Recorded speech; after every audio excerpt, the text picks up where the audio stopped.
হিজড়া সম্প্রদায়ের ৩৬ জন সদস্য সরাসরি রক্তদান করেন এবং সর্বমোট ৭৩০ ব্যাগ রক্ত সংগ্রহ করে এক অনন্য নজির স্থাপন করেন। নিজেদের জমানো তহবিল থেকে ৩ লাখ টাকা নগদ উত্তোলন করে তারা ওষুধ কেনা এবং মরদেহ গ্রামের বাড়িতে পাঠানোর অ্যাম্বুলেন্স ভাড়ার ব্যবস্থা করেছিলেন। আপনি কি কখনো এমন কাউকে হাতে আগলে রেখেছিলেন যিনি মৃত্যুর কোলে ঢলে পড়ছেন?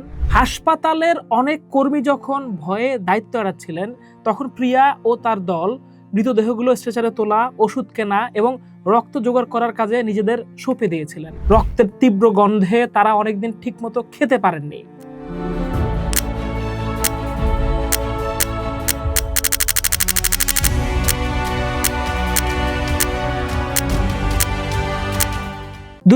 সালের জুলাই গণঅভ্যুত্থানের একটা অন্যতম তাৎপর্যপূর্ণ এবং প্রায় অন্তরালে চলে যাওয়া অধ্যায় হলো তৃতীয় লিঙ্গের মানুষদের সক্রিয় ও বীরত্বপূর্ণ অংশগ্রহণ। দ্য বিজনেস স্ট্যান্ডার্ডে প্রকাশিত সাংবাদিক মিরাজ হোসেনের একটা বিশেষ ফিচারে উঠে এসেছে শাহবাগ এলাকার হিজড়া দলের নেপথ্যের নায়ক প্রিয়া, নদী ও তাদের গুরুমা মুক্তার আদম্য সাহসিকতার গল্প। প্রিয়া মিরাজ হোসেনকে প্রশ্ন করেন, আপনি কি কখনো এমন কাউকে হাতে আগলে রেখেছিলেন যিনি মৃত্যুর কোলে ঢলে পড়ছেন? এই প্রশ্ন থেকেই বোঝা যায় জুলাইয়ের সেই রক্তঝরা দিনগুলোতে কতটা ভয়াবহ অভিজ্ঞতার মধ্য দিয়ে তারা গিয়েছেন। 15 জুলাই যখন ঢাকা বিশ্ববিদ্যালয় ক্যাম্পাসে ছাত্রলীগের হামলায় শিক্ষার্থীরা রক্তাক্ত হচ্ছিলেন, তখন নাজিমউদ্দিন রোডের বাসায় বসে প্রিয়া অনুভব করছিলেন যে এই সংকট কেবল ছাত্রদের নয়, এটা পুরো দেশের সংকট। প্রিয়া তার গুরুমা মুক্তাকে স্পষ্ট জানিয়ে দিয়েছিলেন, আমরা এই শিক্ষার্থীদের কাছ থেকে টাকা তুলেই জীবিকা চালাই, তাদের বিপদ মানে আমাদেরও বিপদ, আমাদের তাদের পাশে দাঁড়াতে হবে।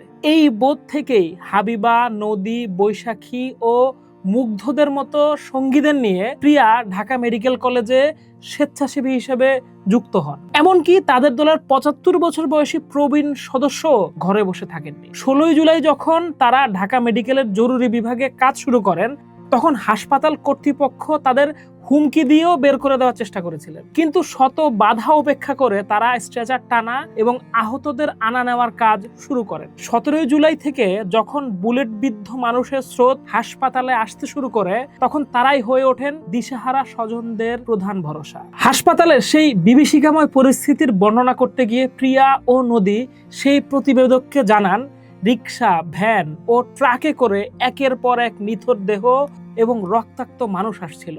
কারো মাথার খুলি উড়ে গিয়েছিল, কারো বুক ঝাঁঝরা হয়ে গিয়েছিল বুলেটে। হাসপাতালের অনেক কর্মী যখন ভয়ে দায়িত্ব এড়াচ্ছিলেন, তখন প্রিয়া ও তার দল মৃতদেহগুলো স্ট্রেচারে তোলা, ওষুধ কেনা এবং রক্ত জোগাড় করার কাজে নিজেদের সঁপে দিয়েছিলেন। নদী ভরাট কণ্ঠে জানান যে সেই সময় তাদের এগিয়ে আসা ছাড়া আর কোনো উপায় ছিল না, কারণ মানুষগুলো চোখের সামনে মারা যাচ্ছিল। তখন তারা কেবল কায়িক শ্রম দেননি, বরং হিজড়া সম্প্রদায়ের ৩৬ জন সদস্য সরাসরি রক্তদান করেন এবং সর্বমোট ৭৩০ ব্যাগ রক্ত সংগ্রহ করে এক অনন্য নজির স্থাপন করেন। নিজেদের জমানো তহবিল থেকে ৩ লাখ টাকা নগদ উত্তোলন করে তারা ওষুধ কেনা এবং মরদেহ গ্রামের বাড়িতে পাঠানোর অ্যাম্বুলেন্স ভাড়ার ব্যবস্থা করেছিলেন। মিরাজ হোসেনের প্রতিবেদনে উঠে এসেছে এক হৃদয় বিদারক দৃশ্য।